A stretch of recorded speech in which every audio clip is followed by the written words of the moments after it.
नमस्ते dear students, welcome to PT education. My name is Gaurav Gandhi और मैं लेकर आ गया हूं आपके लिए आज एक मंथली क्विज। दोस्तों आज कुछ अलग टाइप का सेशन है और बहुत इंटरेस्टिंग सेशन है। आज हम नवंबर मंथ के सारे टॉप क्वालिटी क्वेश्चंस देखेंगे। मैं आपके लिए 10 क्वेश्चंस लेकर आ गया हूं। देखते हैं आपका प्रिपरेशन लेवल कैसा चल रहा है, आपको कितना कुछ पता है।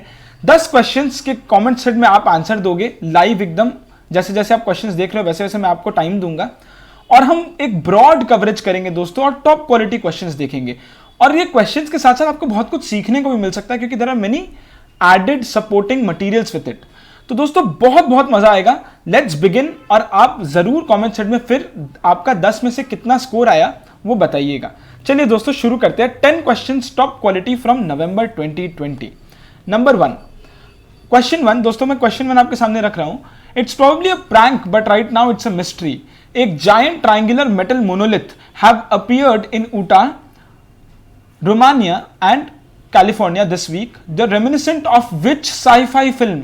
आप बताइए ये sci-fi film कौन सा है जिसमें aliens deposit vast black monoliths to guide humans to the next stage of evolution?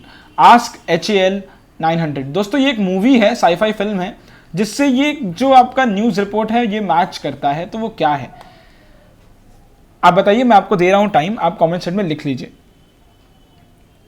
एक साईफाई फिल्म है दोस्तों ये। I won't give more than 10 seconds दोस्तों। चलिए दोस्तों देखते हैं अब इसका आंसर क्या है। यहां से आपको समझ में आ गया होगा, अगर नहीं आया है तो ये न्यूज रिपोर्ट है। जायंट मेटल मोनोलिथ एक बार मिला था और उसके बाद वापस से गायब हो गया और फिर ऊटा में मिला और बहुत कुछ ऐसा कुछ हुआ। तो इसका आंसर साईफाई फिल्म किससे रिलेट करता है वो है 2001 a space odyssey. 2001 a space odyssey जिसका इसका करेक्ट आंसर आया है। ऑल द बेस्ट दोस्तों, वेरी गुड। और आगे देखते हैं।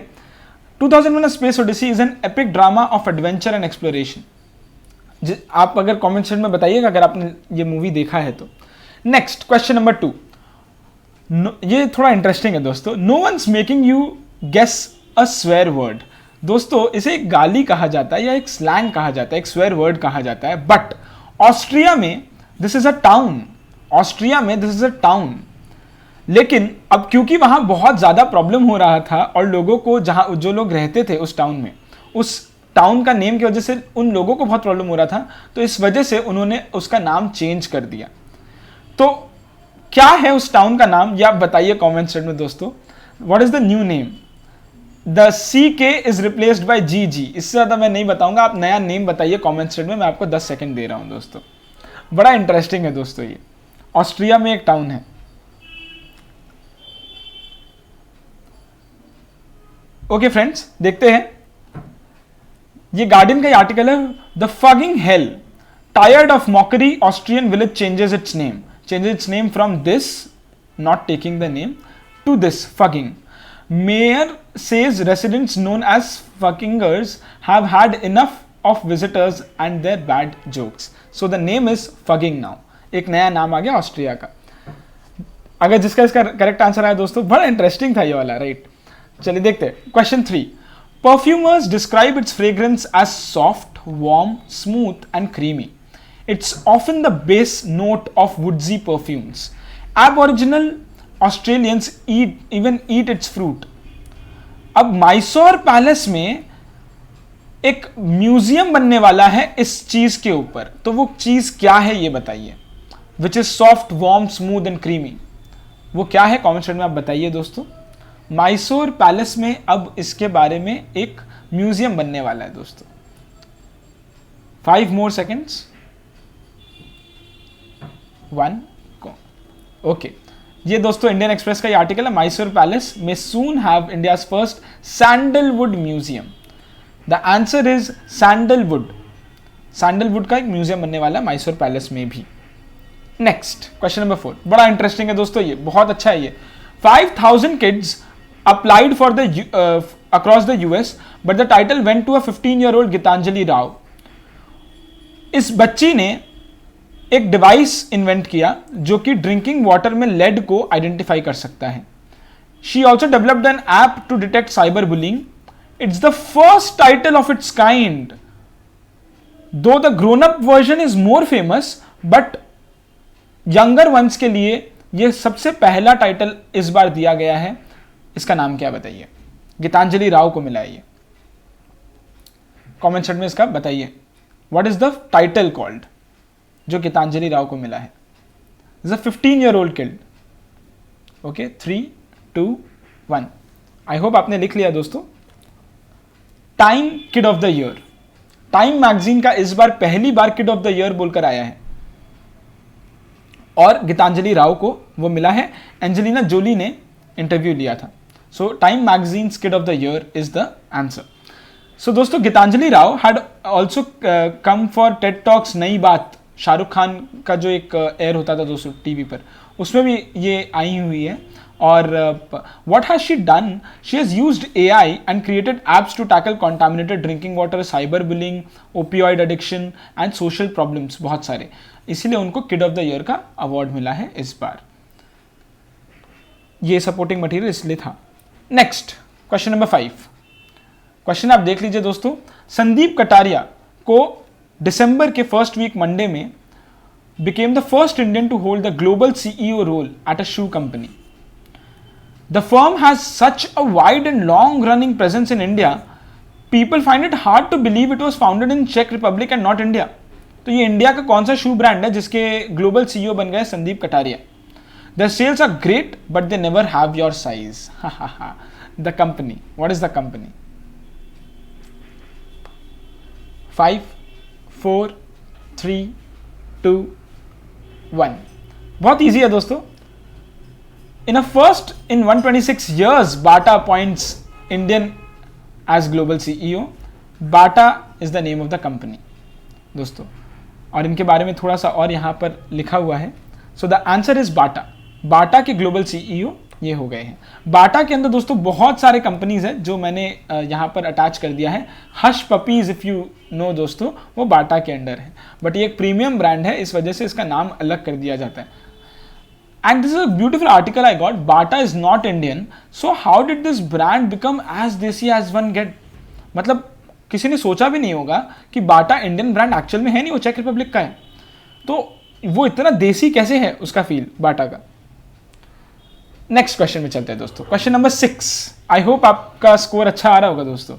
Fisher Island near Miami USA is the country's wealthiest zip code, सबसे महंगा जगह है दोस्तों यहां पर घर लेना। यहां पर $2.2 मिलियन लग जाता है सिर्फ एक साल का रहने का cost. It's invitation only, peacocks roam free there and celebrity residents include Demi Moore, Arnold Schwarzenegger and इस बार एक black talk show billionaire, self made black talk show billionaire ने भी यहां पर एक घर लिया जो कि इंडिया में 2012 में आई थी। अब आप बताइए वो कौन है, कमेंट सेक्शन में बताइए। Fisher Island is one of the क्या सबसे ज्यादा वेल्दीएस्ट जिप कोड है दोस्तों। यहां पर किसी को घर मिलता नहीं है, इनविटेशन ओनली है और $2.2 मिलियन खर्चा करना पड़ता है फॉर 1 year स्टे। चलिए दोस्तों, आई होप आपने लिख लिया होगा, और ये नहीं तो ये हिंट है आपके लिए। This is that women. अब इनका नाम तो आपको पता ही होगा, जल्दी जल्दी कमेंट सेक्शन में लिख दीजिए। The answer is Oprah Winfrey. Oprah Winfrey is the name and this is the Fisher Island का रिचेस्ट जिप कोड अमेरिका का जो है, और वर्ल्ड का जो है। It takes $2.2 million a year to live in America's richest zip code. कितना सुंदर है दोस्तों ये जगह। And this is the wealthiest zip code का लिस्ट दोस्तों, ये आप देख सकते हो। यहाँ पर अमेरिका में जितने भी सबसे महंगे जगह है रहने के, $2.2 मिलियन पे ये मियामी का बीच के पास फ्लोरिडा में Fisher Island is the most expensive. Question number 7 पे आ जाते हैं दोस्तों। This superstar will launch a political party in December 31st. He says it will be a non-corrupt, honest, transparent and secular party with spiritual politics. As a hero, he stopped bullets mid-air, played 1,000 robots and has inspired a string of Chuck Norris type jokes. Who is he? ये कौन है दोस्तों? South Indian है is what I can say, इससे भी ज़्यादा। अब इनका अपना एक पॉलिटिकल पार्टी आ रहा है, बहुत टाइम से ये चर्चा में था, लेकिन अब आने का बात वो कर चुके हैं। जल्दी जल्दी कमेंट सेक्शन में लिखिए दोस्तों, बहुत ईजी है ये। I am giving you 5 more seconds. 4, 3, 2, 1. So दोस्तों, Rajinikanth enters political fray to launch a political party in January. The answer is Rajinikanth दोस्तों. एंड रजनीकांत का सक्सेस स्टोरी के बारे में तो आपको पता होगा ही दोस्तों. एक बस कंडक्टर से डेमी गॉड बन चुके हैं आज वो, और अगर वो आते हैं पार्टी पॉलिटिक्स में तो it is so interesting to see, क्योंकि अब जे ललिता भी अब हट चुकी है पावर से, तो अब ज़्यादा कोई बहुत स्ट्रॉन्ग फिगर है नहीं साउथ में, and Rajinikanth would be a great choice. अब वो कौन से पार्टी के साथ जाएंगे वो भी बड़ा इंटरेस्टिंग होगा देखने में. नेक्स्ट क्वेश्चन नंबर 8 दोस्तों. Dominique Lapierre and Xavier Moro non-fiction bestseller 5 Past Midnight in Bhopal will soon be adapted into a series. Which industrial disaster, often called the world's deadliest, does it describe? India में एक disaster हुआ था दोस्तों, बहुत बड़ा, उसी के बारे में आपको बताना है. अब इसके ऊपर एक वेब सीरीज बनने वाली है दोस्तों. इसके ऊपर एक वेब सीरीज बनने वाली है, और वो वेब सीरीज कौन बनाने वाला है मैं वो भी आपको बताता हूँ. रॉनी स्क्रूवाला बनाने वाला है. तो अब आप बताइए कि इंडस्ट्रियल डिजास्टर कौन सा था. 5 more seconds कमेंट सेक्शन में बताइए. 4, 3, 2, 1. भोपाल गैस ट्रेजेडी के ऊपर दोस्तों. Bhopal gas tragedy is the natural industrial disaster जिसके ऊपर अब एक वेब सीरीज बनने की बात हो रही है after the book. Bhopal gas tragedy के बारे में आपको पता ही होगा दोस्तों. वर्ल्ड्स डेडलीस्ट इंडस्ट्रियल डिजास्टर, 4000 लोगों से ज़्यादा लोग मरे, 5,58,125 इंजर्ड. दिसंबर 2nd 1984 में ये ब्लैक डे माना जाता है दोस्तों. भोपाल गैस ट्रेजेडी मध्य प्रदेश में हुआ था दिसंबर 2nd 1984. अभी इसको बहुत साल हो गए दोस्तों, 36 ईयर्स हो गए, इस वजह से ये चर्चा में था. क्वेश्चन नंबर 9 दोस्तों. आई होप आपका अच्छा आंसर आ रहा होगा और स्कोर अच्छा आ रहा होगा दोस्तों. The earliest recorded one happened during the Peloponnesian War. सबसे पहले हुआ था, killing 2/3 of the population as it tore through Libya, Ethiopia, Egypt and Athens. The deadliest one wiped out close to 200 million across Europe in the 1300s. ये Merriam Webster का word of the year है. What is the word of the year for Merriam Webster? Hint है, put your mask on, wash your hands and guess. Word of the year है दोस्तों इस बार का. जरूर बताइए दोस्तों. बहुत इजी है, बहुत इजी है. क्वेश्चन नंबर 9 बहुत इजी है. 5, 4, 3, 2, 1. आई होप आपका सही आया होगा दोस्तों.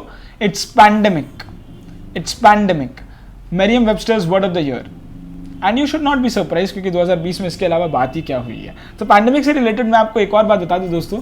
गवर्नमेंट का टारगेट है कि वो 600 मिलियन वैक्सीन्स कम से कम प्रायोरिटी ग्रुप्स को फेज 1 में दे दे बाय जनवरी टू अगस्त 2021 के बीच में. अब वो करने के लिए उनका एस्टिमेटेड डिस्ट्रीब्यूशन कैपेसिटी 8 मंथ्स का क्या है वो यहाँ पर दिया हुआ है. And vaccine cold chain distribution network in India किस तरीके से होगा, मैन्युफैक्चरर से एयर ट्रांसपोर्ट होकर primary store, refrigeration, regional vaccine store, insulated van, district vaccine store and so on करके कैसे टारगेट ग्रुप तक पहुँचेगा. ये पूरा लाइफ मिनट का एक बहुत अच्छा कंपाइलेशन था, मैं आपके लिए लेकर आ गया हूं दोस्तों. ये पहला फर्स्ट फेज है दोस्तों. फर्स्ट फेज में प्रायोरिटी ग्रुप्स को दिया जाएगा 600 million vaccines. There are 1350 million people in India, 1350, और 600 मिलियन वैक्सीन्स का बात हो रहा है फेज 1 में अगस्त तक अगर हो जाए तो. अब देखते होगा या नहीं होगा. क्वेश्चन नंबर 10 दोस्तों. This is the final question. I hope कि आपको बहुत मजा आ रहा होगा दोस्तों. Dharampal Gulati, who died on Thursday at 97 years of age, was among the highest paid FMCG CEOs in India, earning as much as 21 crore in 2018. You know his face. एक turban होता है, एक मुस्टैश होता है, ग्लासेस होते हैं एंड पर्ल नेकलेस होता है हमेशा. From the labels of his products, which 3-letter brand did he represent? ये बहुत easy है दोस्तों, आप बताइए कमेंट सेक्शन में. बहुत easy है. And he recently died, but he is such a dynamic personality कि बहुत मोटिवेशन मिलता है इनको देख कर भी कि इतने एनर्जेटिक कैसे हो सकते हैं वो. And he has a very good sense of marketing strategies, marketing in his place. Comment section में आई होप आप आंसर दे दियो दोस्तों. मैं दिखा रहा हूँ answer. It is MDH's Dharampal Gulati who has died now. MDH masala is the name of the brand, 3-letter brand. दोस्तों इन्होंने 1500 रुपये से अपने करियर की शुरुआत की थी. एंड उसके बाद तो उन्होंने कितना 1000 करोड़ की कंपनी बना ली. एंड MDH मसाला का आप ना कमेंट सेक्शन में बताइएगा इसका फुल फॉर्म क्या है, इसका फुल फॉर्म आप कमेंट सेक्शन में बताइएगा ज़रूर से ज़रूर दोस्तों। तो ये थे हमारे 10 क्वेश्चंस। व्हाट्स योर स्कोर आप पहले कमेंट सेक्शन में बताइए दोस्तों, what's your score comment section में बताइए। एंड ज़रूर बताइएगा आपको मज़ा आया कि नहीं आया, ये सारे क्वेश्चंस कैसे थे, एग्जाम पर्पसेस के लिए बहुत बहुत यूजफुल, और बहुत कुछ इधर उधर के मटेरियल से मिल जाते हैं तो एक अच्छा रिवीजन हो जाता है दोस्तों, वो भी ज़रूरी है। अगर आपको आगे ऐसे ही और रिवीजन के लिए चाहिए तो ज़रूर कमेंट सेक्शन में बताइएगा कि आपको अगर ये मंथली क्विज अच्छा लगा है या आपको वीकली क्विजेस चाहिए तो कमेंट सेक्शन में बताइएगा। I will come up with her Saturday monthly weekly quiz का एक राउंड अप।